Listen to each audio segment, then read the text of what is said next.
5, 4, 3, 2, 1.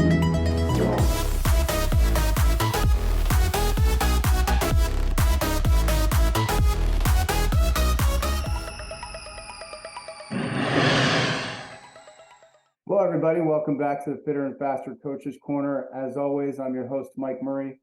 Today, I am joined by Coach Finke from the St. Petersburg Aquatics Club down in St. Petersburg, Florida. Coach, Florida going through some record temperatures this week. How's everything going down there at Spa? Well, we keep in a pool. It's still pretty cool. There's a lot of pools in the area that don't have any chillers or anything in here, so they're getting kind of warm. But we're keeping ours right around 80.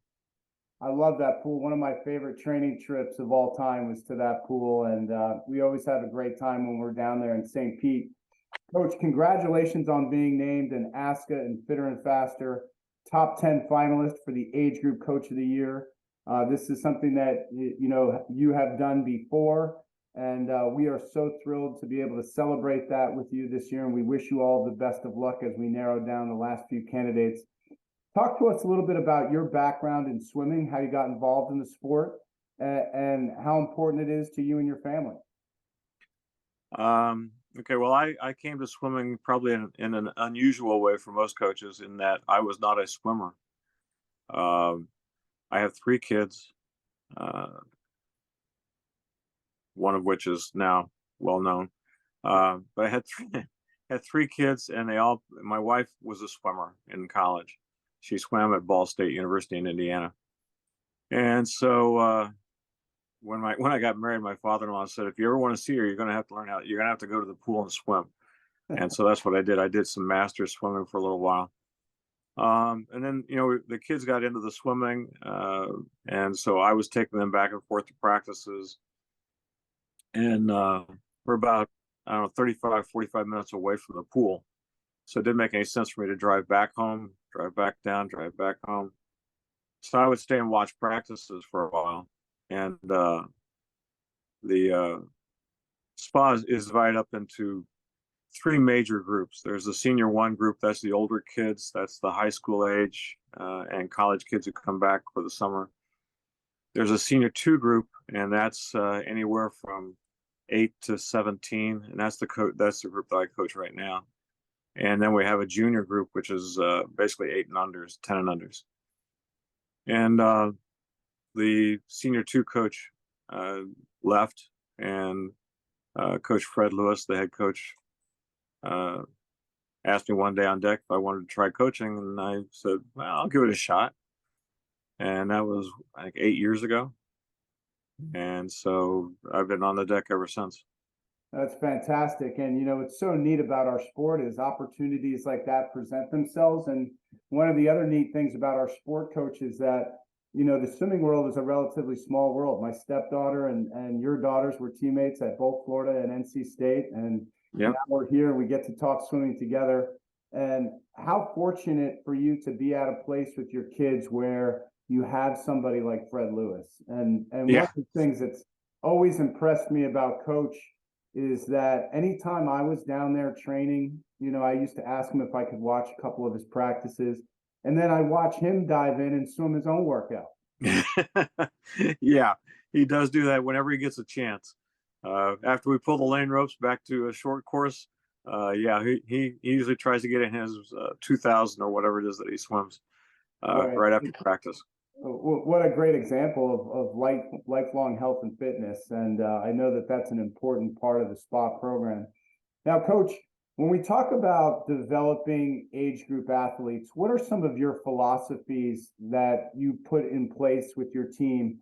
What are some of the cultural backbones that you have at SPA and that's helped lead your athletes to some tremendous success?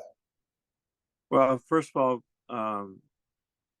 we make sure that everybody understands that, from my standpoint, you have to be there because you want to be there. You have to be there because it's fun for you to be there, and you have to have fun while you're doing it. Otherwise, you're not going to last. You got to find something you enjoy doing for 2 hours a day, 6 days a week, almost 360 days a year, whatever it is.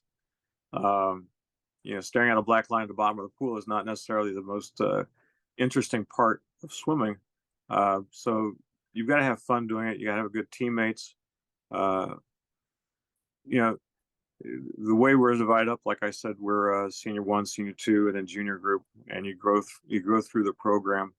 So we keep kids around. We have a pretty good retention rate, but we are a competitive swim team, and we make sure that people understand that we are a competitive swim team. We're not there just to play around. We don't come to practice and sit on the wall and talk to our friends and talk about school or talk about girls, talk about whatever they're talking about. You're there to practice, and the swim meets that we have, and we host a lot of swim meets during the year. We attend.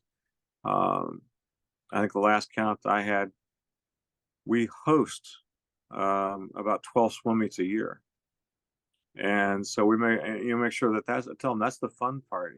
Practice is work. You can have some fun. The swim meets are the fun part for that. So it's really a matter of having fun, making sure you know that you're there in a competitive atmosphere, and the kids enjoy working against each other. No doubt about it, and the results are proof of concept for you all, and you've had some tremendous athletes come through the program over the last 25 years, and certainly during the time that you've been there in the last decade. I know that you probably get this question as often as I get this question, but you probably have a little bit more experience answering it. What is it like to balance coaching high-level athletes, as in your daughters and your son, and trying to maintain that balance at home? That was always a challenge here for us. We were able to have some pretty good success with it, but you're at a different level now. So what was that like as the kids went through your program and as they continue to swim today? Well, the best way to put that is at home, we don't talk swimming, or we talk as minimal swimming as we can. Bobby was just home last week, and I think his mom said something, and Bobby says, "No, we're not talking about swimming." So we maintain that separation between swimming is at the pool, home is family, and that's just been a general rule of ours. I don't coach Bobby, and I'm his dad. That's what I am. Same thing with the girls. I was their dad. I tried not to coach them. I left that to Fred. That's right. It's such a delicate balance, and we tried to have that same type of philosophical backbone here, which was we didn't bring it up unless they brought it up. So I think that's a really important piece of advice for all those coach dads out there, and certainly continuing to learn here as the youngest of our older three is just getting into her college career. So yeah, it's always a challenge, right? Yeah. Good luck to her. Yeah. I'm thankful I'm out of the college scene now. Yeah, you're finished. That's right.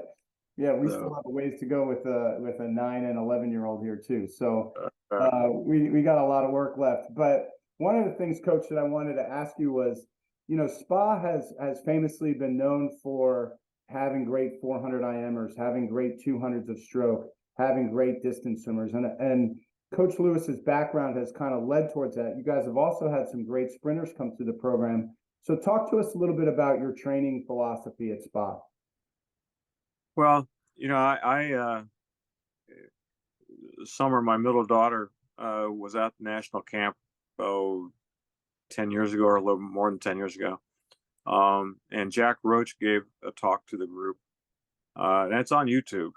And this is before I started coaching. And the one thing that he's told the kids that stuck with me, and Summer was 12 years old at the time, is that if you do nothing else, make yourself into a great 400 IMer. And so it's a lot of diversity, being able to swim the 4 strokes. And so I tell my kids that I coach, and even though they're 10 to 17, even the 10-year-olds, I tell them, before you leave my group, you've got to swim a 400 IM. That's one of my things that I want you to do. And I have to say, most of them do that. without too much complaint. um, Trying to measure the sprint versus distance area. Distance, it seems like, is something that you have to finally just accept as a swimmer. We have, as you say, we've had some great sprinters come through. Megan Romano, a great sprinter, came through. And then in the distance, of course, you had Bobby and Robert Margalis. And the IM and breaststroke, you had Melanie Margalis. All of those came through SPA. And the way practices are divided up, the practice isn't divided up so much so as there's a distance set and there's a sprint set. But the lanes are divided up between, okay, you go in this lane, you go in that lane, you go in that lane. And you know what you're going to be doing, what you're going to be working on. And Fred does a fantastic job of making sure each group of kids gets what they really need out of the practice. You know, we've got a sprinter that he is working with, trying to get him up to a collegiate level.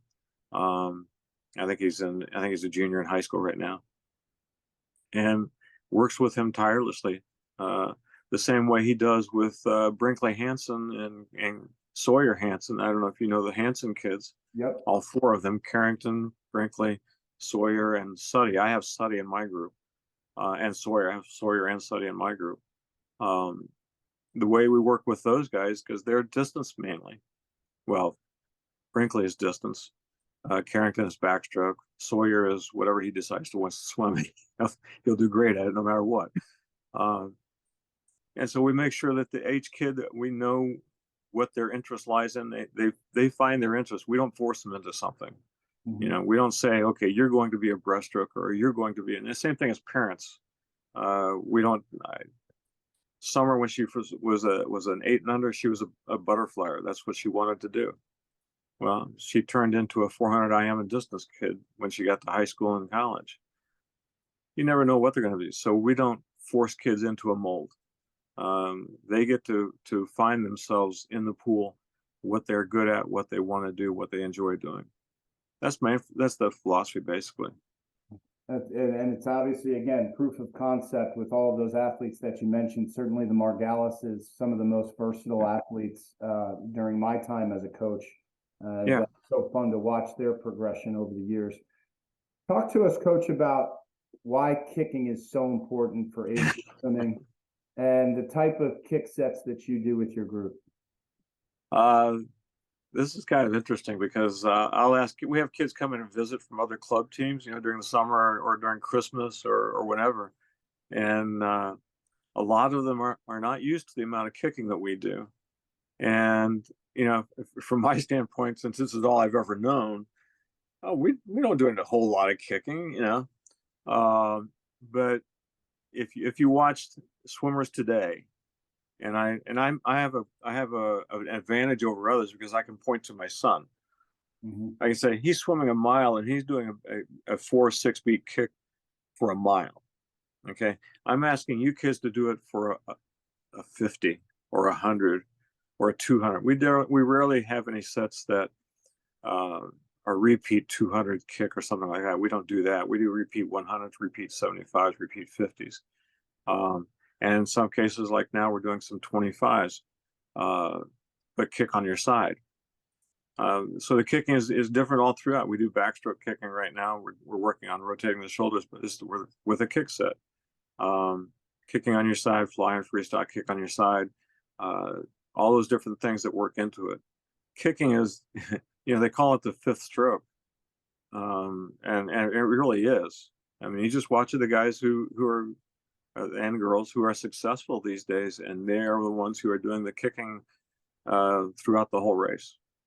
There's no doubt about that. And I think, you know, if we look back over the last 8 years, the last 2 quads, you really started to see that Ledecky style 6-beat kick right out of the gate in London when she made a name for herself, really her coming out party. And now all distance swimmers seem to be doing that. So, you know, you make a great point there, and certainly being able to have the kick endurance to go the mile and be able to come back that last 400 with a screaming eagle kick. So important. Yeah. And it's some of the kids can do it. Some kids, I mean, not everybody's a natural kicker. I mean, let's face it. There's some kids who just, for whatever reason, they just cannot get the kick down. And for those kids, they say, okay, you're going to kick you're going to kick from the last, the flags into the wall, and from the wall out back to the flags. And then you can go back to your 2-beat kick. But I want a 6-beat kick going in and out of the walls, those kind of things. And you want your kids to have success in doing what they're doing too. And so you can't make things, you can't have a kick set where the kid is constantly 25 yards behind everybody else and falls behind so far that he can't make up the distance. And so you have to work those things around too. But kicking is fundamental with KIF, I guess. I don't know. Sure. I remember the last time that I was there, I saw a whole bunch of the brick kickboards. Is that something that you guys use a lot? We don't use a lot, but we do use it probably, maybe 2 or 3 times a month. Mm-hmm. It's yes, we do use the bricks, and the kids hate those.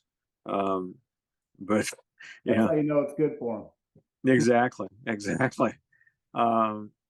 The kids don't seem to mind kicking now. The ones that I have now that have been with me for a while, and the bricks are something different that the first couple of rounds they're fine with, but then they realize, hey, this is harder than I wanted it to be. Do we have to use bricks? Yes, you have to use bricks. I'm sorry. That's just the way it is. Sure. So now, when we talk about training for the 400 IM, because our club philosophy is based on the 400 IM and the 500 free, and the kids can go up and down from there. Yeah. What are some of the sets that you like to do with your group? Doesn't have to be too specific, but give us an idea of something that maybe your kids like, or maybe something that you try to challenge them with. Well, there are some kids who enjoy it. I mean, they prefer the 200 IM more than anything else. They don't like 400 IM. And so we don't really do a whole lot. I wouldn't say we do a lot of IM sets necessarily. We'll do something to change each round up a little bit. We'll do reverse IMs a lot without the freestyle. So it'll be a 75, 25 breast, 25 back, 25 fly, or we'll do a 150 the same way, or we'll do it. We typically leave out the freestyle portion of it because they get enough freestyle work as it is. Sure.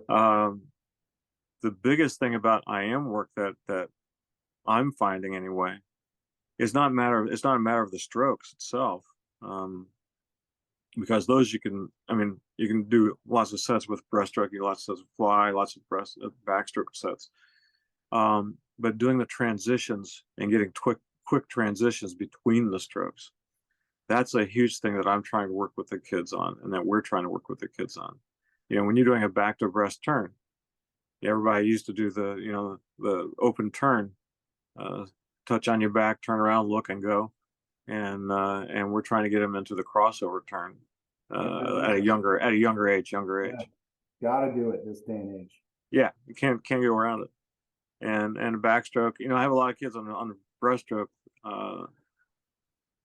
They want to do the flip turn at the breaststroke, which I'm not really a fan of. But some of them try and do it. We try and keep them onto a normal 2-hand touch turn and go types for the backstroke or for the breaststroke and a butterfly. But the transitions between the strokes is the biggest thing on the IM that we're having. It's not a matter of endurance so much, because the kids are getting that anyway. As you say, doing a 500 or a 600, we do 600. We 400, 600s. We don't typically do 500s necessarily themselves. But being able to do the transitions is the biggest thing right now in our IM sets. Sure. And when you think about how you help lead those kids towards different events, are you encouraging them to sign up for maybe their weak stroke at a meet to work on that? What's your philosophy on that? This is an area where I have an advantage with the parents, because the parents of your kids are the ones who are typically signing up their kids for the meets, um, and they'll take what the kid tells them. Um, and it was our philosophy from the time the kids, I think Summer's first USA swim meet was she was 6 years old. Our philosophy was from the very first meet that they did, you will swim one event of every stroke, and the IM doesn't count. So you had to do a breaststrokes event, you had to do a backstroke event, you had to do a butterfly event. Didn't matter. Every meet you did that. And the other part of it was, and I can't quite get this through to a lot of people, is you go to a 3-day meet and you can swim, say, 9 events. That's the maximum you're allowed. We swam 9 events. And I'm trying to get these parents to understand that 9 events is not going to kill their kids. 9 events, they may not get the best time that they want on that 8th and 9th event, but at this meet, but it will get there. So we swam every meet we swam the maximum amount of events we could do. And that's the way I try and lead my kids into doing right now. Again, one event of every stroke, as many events as you can. That's how we're going to do. I love it. That's what we do too. And this will be good for me to play back to our parents too, just to get a little bit more education. And it's a great segue because, this day and age, we really have to look at parents as partners and collaborative in trying to help their athletes continue to progress and enjoy the sport, right? That's the most important part of it. So how do you, at SPA, how do you and the coaching staff interact and engage with parents? Well, we have I lead we have a series of parent education sessions that I lead, and one of them is Introduction to Competitive Swimming. In fact, we're going to be doing that next month. One of them is Introduction to College. What's the next step? And goal setting. These different things that the parents actually have an input in, which you agree with the kids had a lot more input in. But so, for example, the Introduction to Competitive Swimming, I go over what USA Swimming is, because most of them have no clue. Mm-hmm. We'll go over how they enter a meet, what to expect, what not to expect, not to coach your kids. Don't expect best times every time they go out and swim, and if they don't set a best time, it's not something bad. So that's I mean, and like I said, I've got a little bit more credibility with the parents because I was a parent, or am a parent, and then I've got Bobby, so I can always throw him at them.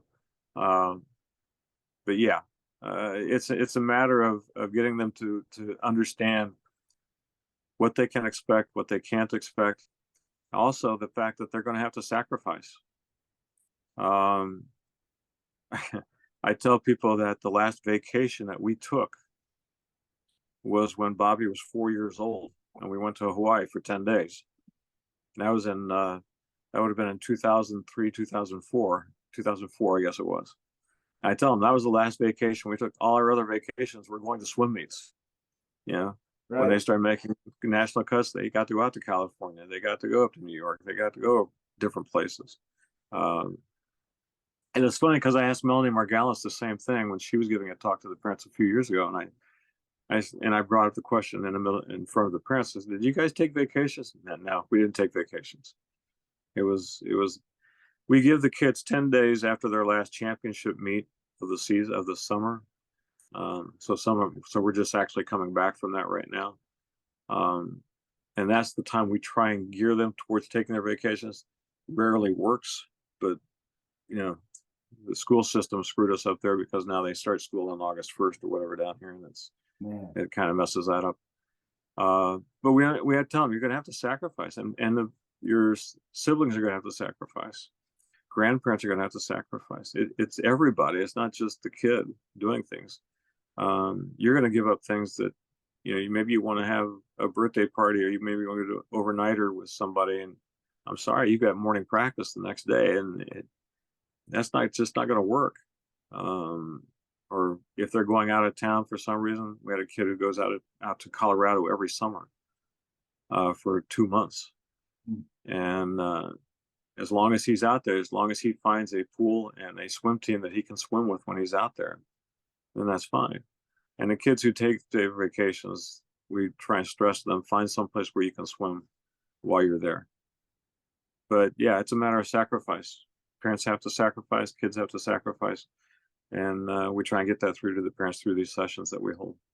No doubt. I mean, that's one of the most challenging aspects of our sport, especially when you start getting into the high level and you see how much sacrifice it takes, and it takes a community, it takes a family community, and it might even take the club community. You know, when you start, certainly I know when I leave my team to go to different things, whether it's a select camp or whether it's, you know, a juniors out in Irvine for 10 days and, you know, backed up to 2 different meets. I mean, it's a lot, and a lot Yeah. play a role in it. It is a lot. And you know, the way we work it, we've got Fred handles senior 1 group, I handle senior 2 group. We've got 1, 2, 3, 4 coaches who do the junior group. And so if, like, for example, Fred went to Futures, which was up in Ocala here. So I stayed back and I coached senior 1 and senior 2. I went up to senior champs. He coached senior 1, senior 2 while he was down here. And we separate those kind of things out from the coaches.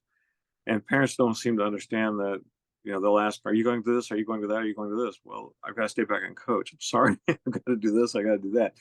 You need to worry about getting yourself, getting your kid there and getting them ready to go, as far as having a hotel room. If you need a hotel room, make sure they're eating right. Make sure they're going to bed when they have to go to bed. Make sure they get to practice on time. Make sure they get to the meet on time. They have a job to do, and that's part of their job when they go to away meets.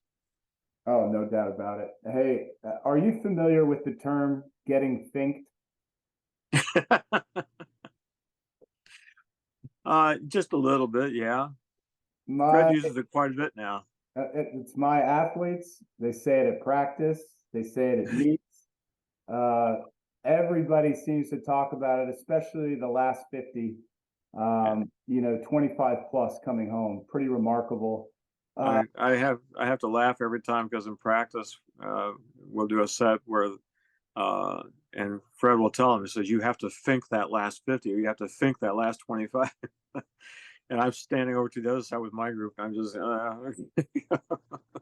It's probably shared and spread all over the country, and it's so great to see the proliferation of men's distance swimming again in this country. It's something that was always a really big source of pride for American coaches and athletes. Talk about what it means to you, what it means to Bobby, to kind of bring the energy back into it. And you know, we have young athletes on my team, and again, we have a culture of being more successful at longer events. But we have young athletes who are looking at Bobby now, and a couple other guys who are coming up, and you know, they want to do the mile. They want to do the mile as a 10 and under. They want to swim the 400. not sure at 10 and under I do a mile, but how excited are you, and how excited is Bobby to see this kind of coming back? Well, you know, I'm obviously very proud of Bobby, and he has matured greatly over the past four years or more.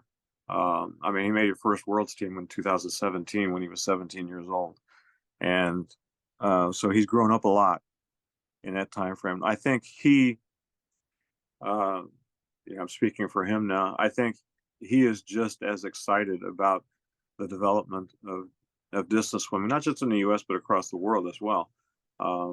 Just as excited about the development of distance swimming. He did a podcast with Kyle Sockwell the other week, and I don't know if you saw that. I did. Where they talked about, for the first time, they didn't break to a commercial in the middle of the 1500. That's progress. It's progress. That's right. And from my standpoint, it's just kind of awe-inspiring to see, because I'll put a lot of praise on him and on Nesty and on Fred for helping to bring back distance swimming with Bobby. I mean, he's changed the way a lot of kids looked at distance swimming, and that's just kind of strange to me. I mean, it doesn't feel normal to me, but he, as you say, now your kids are talking about swimming that last 50. And you saw Halfnui and Short and those guys at Worlds, they're swimming the last 50. And everybody's talking about swimming the last 50 and closing speed. And I'm attributing it to Bobby at Tokyo. Maybe I'm off base there, but I think he had a lot to do with it there. And I think he has a lot to do with it now. So it's just a matter of being, proud of your son, proud of everything that's been accomplished. And excited for the future. Oh, no doubt about it. And I think that there's even more there that's going to be brought out by great competition in Paris and other world events moving forward. One thing from knowing a little bit about Fred Lewis, he's talked a lot about enduring speed over the years. What do you have to do to have a great back half? And it's kind of become like, we want to have the best back half at every meet we're at. Do you talk to that? Do you talk to that effect to your athletes? Do you talk about how important the back half is? We'll do a lot of sets where we're telling them I want to negative split this. You've got to negative split this set. I want you going out in the 400. I want you to do the first 200 in this. I want you to do the second 200 in that. And you got to get faster. And we'll do a lot of descending sets. And that's really where it comes from. We don't really do a lot of talking about, hey, you've got to do this, you got to do that. It's not like we're yelling at the kids to as Bobby said at Tokyo, when he said they're always yelling at him to shift into another gear. We don't necessarily do that. And Fred's yelling, you got to think them. That's what he's doing now. But no, it's really a matter of the sets that we do.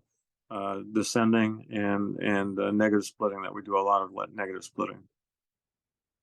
When we talk about the next big meet coming up, and we look at the Olympic Games and the U.S. Olympic trials, you look at the top 5 guys in the world, their best times are all within a couple tenths or a second. I mean, this could come down to being one of the most competitive 1500s on record.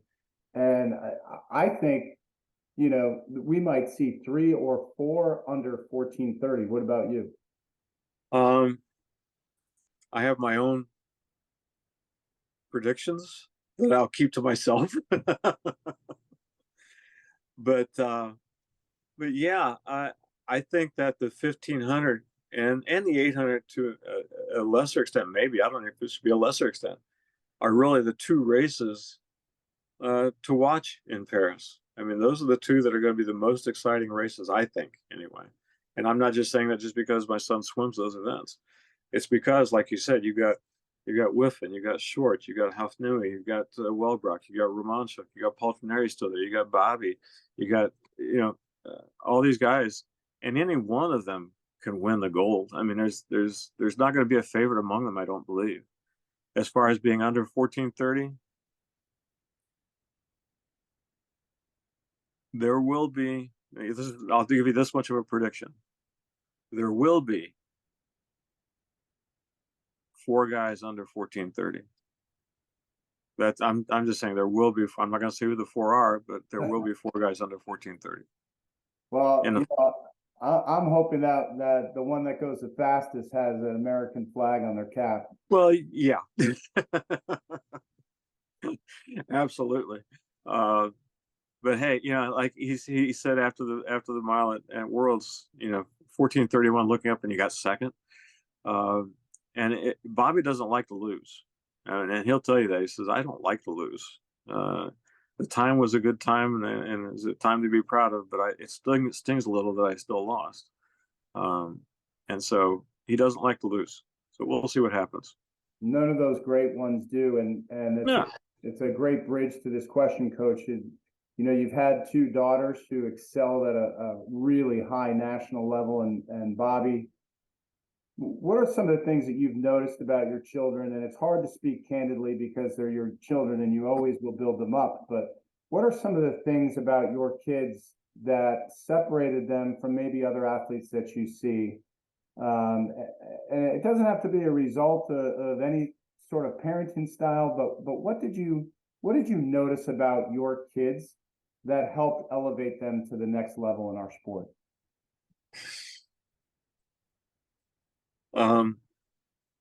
I tell the kids that I coach this, and you can have all the talent in the world, but if you don't have the desire, if you don't have the attitude, it's not going to mean anything. And what I see in my kids, in Bobby and Summer and Autumn, was that desire. I mean, when Summer was I told you she had her first swimming at 6 years old, and that summer we swam for a little club here in Dunedin, Florida. And that summer there was one what they call it now, artistic swimming, used to be synchronized swimming group in the county, and they decided to try and drum up some interest in their sport, that they would go around to some of the local pools, and they brought in one of the gold medalists from Atlanta, from the synchronized swim team. And Summer got to hold that gold medal, and she decided right then and there at 6 years old, I want one of these. And yeah, it's easy for a 6-year-old to say, but we told us, you want one of those? Okay, you can get one of those, but this is what it's going to take. They've always understood that to reach the levels that the goals that they set for themselves, that it required hard work. They always had the attitude. I get frustrated with kids today who come in late to practice, and through no fault of their own. You know, school doesn't get out. We start at 4:30. Some schools don't get out till 4:15, and they've got a 20-minute drive, so they're not going to be on practice on time. But when they walk in, they're walking in, and then they spend 5 minutes changing and everything else. We live 35, 45 minutes away from the pool, and my kids got out at 4:10. They changed into their suits in the back seat. As soon as they put their caps and goggles on, as soon as I stopped the car in front of the pool, they got out and they ran to the pool to get to practice. I mean, that's the desire they had to excel, and I think they've always had a competitive spirit, and they probably got that from both their mother and myself. Myself particularly loved beating me in anything. Bobby and I play chess online now, and when he was younger, we played chess not online, but I didn't take it easy on him, you know, and so I was beating him most of the times. Now he's not taking it easy on me. He is crushing me in chess almost every time. But they developed that competitive spirit, I think, from both their mom and myself. But we told them, you got to understand, this is what it takes to do this, and they've all understood. They've all accepted that, and they've all been very successful at it. I love it. And I love that competitive spirit being transitioning into the board games too. I know how that happens. It can get heated at times. Yes, it can get heated at times. No If doubt you're playing Monopoly or something like that, yes, it can get heated. But their competitive spirit, it's competitive in a good way. Right. You know, they're not going to, you know, I can remember Summer, and another little girl beat her in a 50 fly or something like that. I don't know. And that little girl got out and said, I beat you. And that just killed Summer, because, and I told my kids, no, you don't do that. You know, that's just being, I know it's a child, but still, you just don't do that. So maybe we matured them early. I don't know, or forced them to mature early. I don't know. Whatever, it worked. And I tell people the story about Bobby. I was at trials in Omaha 2021,